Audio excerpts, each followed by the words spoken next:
Radhe Radhe my YouTube family. तो ये जो व्लॉग आप देख रहे हो ना, ये 10 जून को जिस दिन हमारा बर्थडे था। एंड उस दिन बहुत बिजी शेड्यूल हो गया था क्योंकि उस दिन ना महारुद्र यज्ञ का विसर्जन भी था। तो मैं सोच रही थी कि बर्थडे ना बाद में मनाएंगे, क्योंकि पहले हमें विसर्जन का जो मैंने कलश उठाया था तो पहले वो करना है। तो फिर मम्मी ने कहा कलश उठा के जब आओगी तो रात में केक कट का प्रोग्राम हो जाएगा। लेकिन उससे पहले यहाँ पे मॉर्निंग का टाइम में मम्मी यहाँ पे पूजा कर रही थी, क्योंकि जन्मदिन है तो मम्मी प्रसाद वगैरह चढ़ाती हैं। एंड घर पे पूजा पाठ हो गया था। एंड गाइज उस दिन का मौसम आप देख सकते हो, वैसे तो कंटिन्यू धूप हो रखी थी बट उस दिन लकीली मौसम अच्छा हो गया था। हमने सोचा चलो कलश विसर्जन के दिन मौसम थोड़ा सही हो जाएगा तो कलश ले जाने में ना सुविधा होगी, क्योंकि जिस दिन हम लोग कलश उठाए थे ना 1 जून को, बहुत तेज वाली धूप थी, मतलब सबकी हालत बहुत ख़राब हो चुकी थी। बट जिस दिन 10 दिन के बाद रुद्र जो यज्ञ था वो ख़त्म हुआ तो मौसम भी आप देख सकते हो, मतलब थोड़ी थोड़ी बारिश वाली मौसम आ चुकी थी। तो यहाँ पे मम्मी पूजा करती, पूजा करने के बाद भैया भाभी बोले थे कि चलो मॉल चलते हैं एंड शॉपिंग कर लेना, क्योंकि वैसे तो हमारा मन नहीं था बट भैया भाभी बोले कि चलो फिर रिटर्न का जो ऑप्शन होता है ना, नहीं पसंद आएगा या बड़ा छोटा हो जाएगा तो दिक्कत होगा, तो साथ में चलो, साथ में खुद ही पसंद कर लेना। तो हम लोग आ चुके थे बाज़ार कोलकाता में। एंड यहाँ पे आप देख सकते हो बेबी सेक्शन में कितने क्यूट क्यूट से थे। यहाँ पे एक फ़नी मोमेंट हो गया था ना, हमने ना अपने लड्डू के लिए यानी अपने भतीजे के लिए ना एक लड़कियों वाला ड्रेस देखा था। एंड मुझे इतनी हंसी आ रही थी, सच बता रही हूँ, बहुत क्यूट था।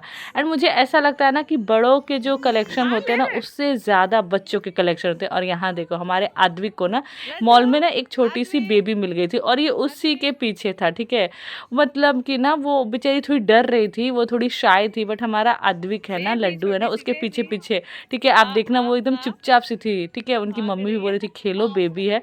अरे यहाँ हमारा लड्डू को आप देखना, वो एकदम उसके पीछे पीछे खेल रहा था। एंड मैं ना ये कैप्चर कर रही थी, मुझे बहुत हंसी आ रहा था। मैं रोक भी रही थी कि बाबू मत जाओ मत जाओ। और वो छोटी सी बच्ची देखना, वो बहुत डर के भाग रही थी। और यहाँ आद्विक को देखो, वो मतलब ड्रेस चूज़ कर रहा है, ठीक है, उसको पता है कौन सा ड्रेस कहाँ है, वो सब कुछ देख रहा है एंड फुल इंजॉय कर रहा था। एंड मॉल में सॉन्ग वगैरह बज रहे थे ना तो वो मस्त इंजॉय कर रहा था।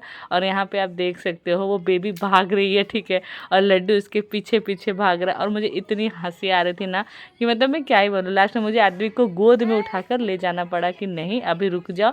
उसकी मम्मी फिर वो जाने लगी थी ना, तो फिर बाबू चुपचाप दिखने लगा। फिर हमारा शॉपिंग भी हो चुका था। एंड हमने क्या लिया है वो आपको आगे व्लॉग में तो नहीं बट हाँ शॉर्ट्स में दिख जाएगा, तो मैं डाल के। फिर मॉल से जल्दी से आने के बाद हमें निकलना था विसर्जन में, क्योंकि हमने बताया ना कि उस दिन का जो पूरा शेड्यूल था ना बहुत हैक्टिक था। मतलब एक ही दिन में ना मुझे ऐसा लग रहा था सारे काम करने पड़ रहे हैं, एकदम जल्दी जल्दी से टाइम पार हो रहा था और सब कुछ करना ही था, क्योंकि कलश हमने उठाया है तो विसर्जन में भी जाना ही था। तो शाम को टाइम हम आ चुके थे। एंड गाइस उस दिन भीड़ देखो कितनी ज़्यादा थी। यहाँ पे शाम के आई थिंक 6 बज चुके थे। एंड फिर भंडारा भी था, तो मैंने सोचा आज तो पॉसिबल ही नहीं होगा केक कट करना, क्योंकि ना वहाँ पे बहुत टाइम लग गई थी। एंड भीड़ की वजह से ना आप देख सकते हो रास्ता भी एकदम ब्लॉक हो चुका था। तो हमने वहाँ पे बहुत ज़्यादा मतलब वेट करा, क्योंकि यहाँ पे प्रसाद वगैरह भी मिल रही थी। एंड भीड़ इतना ज़्यादा था, आप ब्लॉग में देखो, मतलब वहाँ रात हो चुकी थी। एंड इसके बाद हमें भंडारे में भी जाना था, ठीक है। तो मैंने सोचा आज का हमारा जो सेलिब्रेशन है ना वो कैंसिल हो जाएगा, बट नहीं, टाइम पे हम घर भी पहुंच चुके थे। एंड बताऊं 12 बजने में कुछ टाइम बाकी था, तो मैं फटाफट घर पहुंची। एंड फिर हमारा बर्थडे कट हुआ। एंड हाँ हमारा बर्थडे भी अच्छा सा सेलिब्रेशन हो गया। और आई थिंक ना ये मेरा बेस्ट था, क्योंकि मतलब हर बारी क्या होता है ना कि हम लोग घर में खा पी लेते थे एंड केक कट हो जाता था, बट दिस टाइम इस वाले दिन क्या हुआ था, मेरा बर्थडे भी था एंड भंडारा भी था यज्ञ का।